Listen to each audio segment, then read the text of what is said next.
Hello viewers, இன்னைக்கு நம்ம பார்க்க போறது Attack on Titan episode 85 part 2.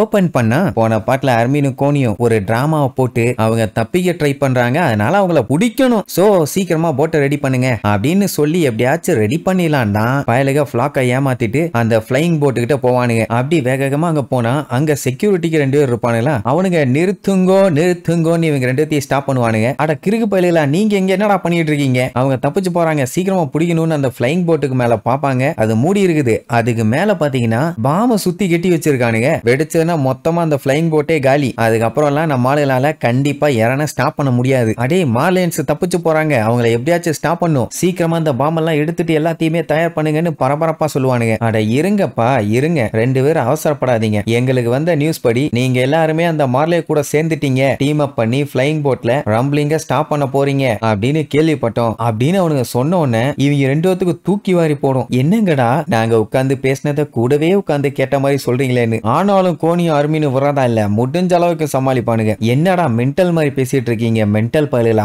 நாங்க மட்டும் இறன தடுத்தோம்னா இந்த ஐலாண்டே அழிஞ்சிரும். நாங்க போய் எதுக்குடா இறன தடுக்க போறோம், லூசா நீங்கன்னு கேட்பான். ஆனாலுமே அவனுக்கு 2 பேருமே பதட்டத்திலேயே தான் பேசுவானுங்க. ஆமா நீங்க சொல்றதும் கரெக்ட் தான், நீங்க கண்டிப்பா ஐலாண்ட காப்பாத்த தான் பாப்பீங்க, அவங்க கூட சேர மாட்டீங்க அப்படின்னு. கண்டிப்பா செய்ய மாட்டோம்பா. நல்லது, ரொம்ப நல்லது. நீங்க மட்டும் துரோகிகளா இருந்தீங்கன்னா என்ன பண்றதுனே எங்களுக்கு தெரியல. நல்ல வேலை அந்த மாதிரி எதுவும் இல்லைன்னு சொன்னோன்னே அர்மீன் அடி முதல்ல அந்த எக்ஸ்ப்ளோசிவ்ஸை எடுங்க, சீக்கிரமா வாங்க, அவங்கள போய் பிடிக்கலான்னு உடனே அவனுங்களுக்கு டவுட், எடுக்கலாமா வேண்டாமா, இவனுக்கு சொல்றத நம்பலாமா வேண்டாமான்னு. அதுக்கப்புறம் அந்த பாம் வச்சிருக்கானுங்கள, அந்த பாமை டிஃப்யூஸ் பண்றதுக்காக ஒயர் எல்லாத்தையுமே புடி விட்டுட்டு இருப்பானுங்க. அந்த டைம் 2 பேர்த்தோட மூஞ்சியும் பார்க்கணுமே, அப்படியே பேய் அடிச்ச மாதிரி இருக்கும். அவனும் பாத்தீங்கன்னா ஒயர் எல்லாத்தையுமே கழட்டிட்டு இவனுக்கு மூஞ்ச பாப்பான், ஒரு மாதிரி பீதியிலே நிப்பானுங்கடா. ஏன்டா என்ன ஆச்சுன்னு கேட்டா அவனுக்கு பயம். இப்போ அந்த ஃபிளாக் பையன் தான், அவன் இவங்க சொன்ன பொய்ய நம்பி அந்த அசுமபிட்டோவோட மெக்கானிக்ஸை அனுப்புனான்னா பஞ்சாயத்தெல்லாம் முடிஞ்சது. போட்டை ரெடி பண்ணி இங்க இருந்து கிளம்பிட்டாங்கனாலே எதுவும் பண்ண முடியாது. ஆனா அதுக்கு அவன் முதல்ல நம்பணும். இந்த பிளான் ஒர்க் அவுட் ஆச்சுன்னா யாரும் ரத்தம் சிந்தணும்னு அவசியமே இல்ல.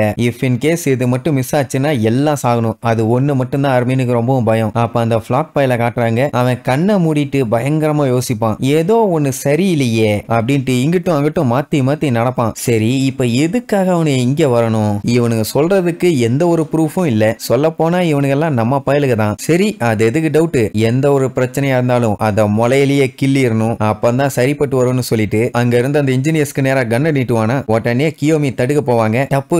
டப்புன்னு 3 புல்லட் சவுண்ட் கேட்கும். உடனே நம்ம பயல்களோட சேர்த்தி அங்க இருந்து அத்தனை பேர்த்துக்குமே தூக்கி வாரி போடும். என்னாச்சோ ஏதாச்சோன்னு. அர்மீன் எல்லாம் போச்சு, நம்ம தோத்துட்டோம், நம்ம பிளான் ஊத்திக்கிச்சு அப்படின்னு நடுங்க ஆரம்பிச்சிருவான். அப்போ பிளாக் ரூமுக்கு போய் பார்த்தா ஒன்னும் ஆயிருக்காது. கியோமி அவனை பிடிச்சு லாக் பண்ணிட்டா யாரையும் சுட்டுக்க மாட்டாங்க. அப்போ பிளாக் உள்ள வந்தவனுகிட்ட அவளை விடாதீஹே சுட்டு கொல்லேன்னு ஆர்டர் போட்டோன்னு சுட போவானா. கியோமி எல்லாம் நான் சண்டை போடாம என்னோட தோல்வியை ஒத்துக்க மாட்டேன்டா, உன்னை நான் போட்டு தள்ளாம விட மாட்டேன்னு கொலை வெறியில கத்திட்டு இருப்பான். அப்பதான் மிகாசாவோட என்ட்ரி. சும்மா ஜன்னலை உடச்சுக்கிட்டு வந்து கியோமிய கொல்ல இருந்தவங்கள பொல்ல காட்டுவா. அப்ப டக்குன்னு ஃபிளாக் என்ன பண்ணுவான், அவனோட கியரை யூஸ் பண்ணி டப்புன்னு வெளியில வந்து எனிமீஸ் அட்டாக் பண்ண ஆரம்பிச்சிட்டாங்க. மிகாசா, அர்மீன், கோனி இவங்க 3 பேருமே எல்டியாக்கு துரோகம் பண்ணிட்டாங்க, அதனால விடாதீங்க, அவங்கள கொல்லுங்கன்னு கத்துன உடனே அங்க இருக்க எல்லாத்துக்கும் என்ன சொல்றதுனே தெரியல. ஆனா வேற வழி இல்லையே, இப்ப இவன் சொல்றதை கேட்டுதானே ஆகணும். பேசாம அவங்க 3 பேர்த்த கொல்றதுக்கு பதிலா இவன் ஒருத்தனை கொண்டுட்டாங்கன்னா பஞ்சாயத்து ஓவரு. ஆனா பண்ண மாட்டானுங்களே. நம்ம பயலுக்கு பாருங்க எப்படி பேந்த முடிச்சுக்கிட்டு இருக்கானுங்கன்னு. அப்ப மிகாசா அங்க இருக்க இன்ஜினியர்ஸ் எல்லாத்தையுமே சேஃப்டியா இருக்க சொல்லுவா. ஏன்னா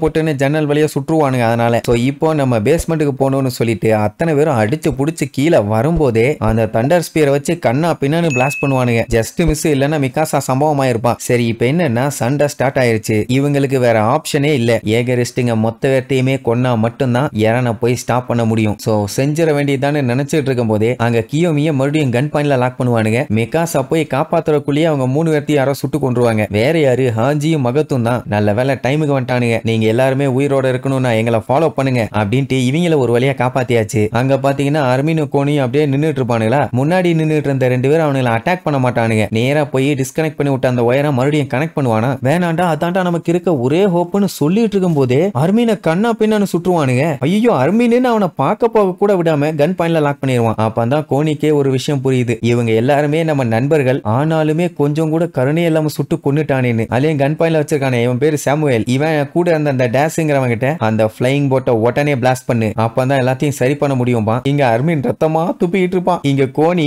அட பாவிகளா இப்படி பண்ணிட்டீங்களேடான்னு அவன் சொல்ல வரக்குள்ள, நீங்க துரோகம் பண்ணிட்டீங்க கோனி, பெரிய துரோகம் பண்ணிட்டீங்க. என்னதான் நம்ம லேண்டை எக்ஸ்பேண்ட் பண்ணி நம்ம ஜாலியா மீட் எல்லாம் ஒன்னா சாப்பிடலாம்னு சொன்னாலும் என்னால இதை ஏத்துக்க முடியாது. இப்படி எல்லாம் நல்ல விதமா பேசிட்டு எதுக்குடா இங்க வந்தீங்க, எங்க கையால சாகரக்கா அப்படின்ட்டு சுட முடியாம கதறி கதறி அழுவான். மத்த இடத்துல தண்டர் ஸ்பீரை வச்சு நம்ம ஆளுகளை காலி பண்றதுக்காக கண்ணா பின்ன அட்டாக் போயிட்டு இருக்கும். கியோமி பார்த்துட்டு கடுப்பாயி, நம்ம இங்கேயே டக்கு மாதிரி உட்கார்ந்துட்டு இருந்தோம்னா ஒருத்தரையா வந்து போட்டு தள்ளிடுவாங்க, வாங்க இங்க இருந்து ஓடிடலாம்பா, உங்களை காப்பாத்த வந்த எங்களுக்கு தெரியாத வெங்காயம் என்ன பண்ணுன்னு, இப்போதைக்கு இதுதான் சேஃப் பிளேஸ், நம்ம சேஃபா இருந்தாதான் மத்தவங்க தோக்க மாட்டாங்க, அதனால கம்முன்னு கிடங்கம்மா. இல்ல இன்னொரு பஞ்சாயத்து என்னன்னா, இவங்க பேஸ்மெண்ட்ல இருக்காங்கன்னு மத்தவங்க எல்லாத்துக்குமே தெரிஞ்சு போச்சு, அதனால இன்னும் எக்ஸ்ப்ளோசிவ்ஸை போட்டு பிளாஸ்ட் பண்ணுங்கன்னு ஒரு கூட்டம். இன்னொரு டீம் பாத்தீங்கன்னா பேஸ்மெண்ட்டுக்கு போற ரூட்டை உடச்சிக்கிட்டு இருப்பானுங்க. லாக்கும் அங்க எங்கன்னு சுத்தி முத்தி பார்த்துட்டு என்ன யாருமே வெளியில வரல அப்படின்னா அவங்களோட எண்ணம் இப்போதைக்கு எஸ்கேப் ஆறது இல்ல, ஒரே இடத்துல ஹோல்டு பண்ணி இருக்கிறது, விடக்கூடாதுன்னு சொல்லிட்டு இருக்கும் போதான் ரெய்னர் அங்க என்ட்ரி கொடுப்பான். அவனை பார்த்த உடனே பிளாக்குக்கெல்லாம் தூக்கி வாரி போடும், இது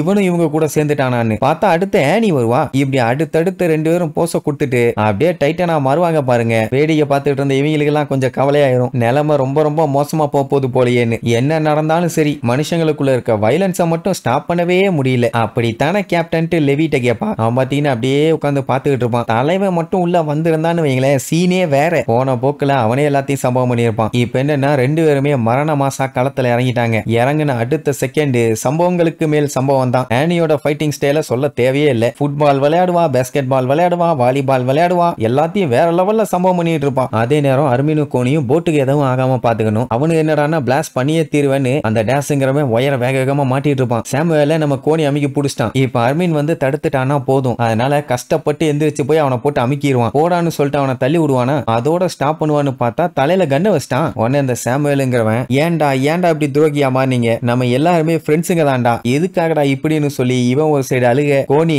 ஆமாடா நீங்க எல்லாருமே ஃப்ரெண்ட்ஸுங்க தான்டான்னு அவன் ஒரு சைடு அழுதுகிட்டே, ஆமா அதுல எந்த மாற்றமும் இல்லம்மா. அந்த டைம் அர்மினோட மைண்டுக்கு பெர்டோல்ட்டும் இந்த நிலைமையில இருக்கும்போது எப்படி ஃபீல் பண்ணிட்டு இருந்தான் அப்படிங்கிற ஒரு ஃபீலிங் அவனுக்கு வரும். சோ அர்மின் எந்த அட்டாக்கும் பண்ண மாட்டான். நம்ம கோனி தான் சாமுவேல்ட்ட இருக்க கண்ணை பிடிங்கி அந்த டேஸ்ங்கிறவனை சுற்றுவான். அதுவும் பயங்கரமா அழுதுகிட்டே, அடுத்து நீதாம் அவனேன்னு வேண்டாண்டான்னு சொல்லி அவன் வாய் எடுக்கிறதுக்குள்ளேயே டப்பு டப்பு டப்புன்னு சுற்றுவான். சோ நம்ம கைகளை ரத்தக்கரை ஆக்கினா மட்டும்தான் இந்த போட்டை எடுக்க முடியும்னு முன்னாடி சொல்லிட்டு இருந்தாங்க. இப்ப அது நடந்துருச்சு. கோனி எல்லாம் கதறி கதறி அழுவான், நம்ம ஃப்ரெண்ட்ஸ் எப்படி கொன்னுட்டமேன்னு. சரி இனி இதுக்கப்புறம் எல்லாத்தையும் போட்டு தள்ளிட்டு அந்த பிளைங் போட்டை பத்திரமா இவங்க எடுத்துட்டு இங்க இருந்து கிளம்பிட்டாங்களா, இல்ல அந்த போட்டுக்கு ஏதாச்சும் ஆகி போக முடியாத நிலைமை வந்து வேற ஏதாச்சும் கோக்குமாக்கு வேலை பண்ண போறாங்களான்னு அடுத்தடுத்த எபிசோட்ல பார்க்கலாம். டாடா.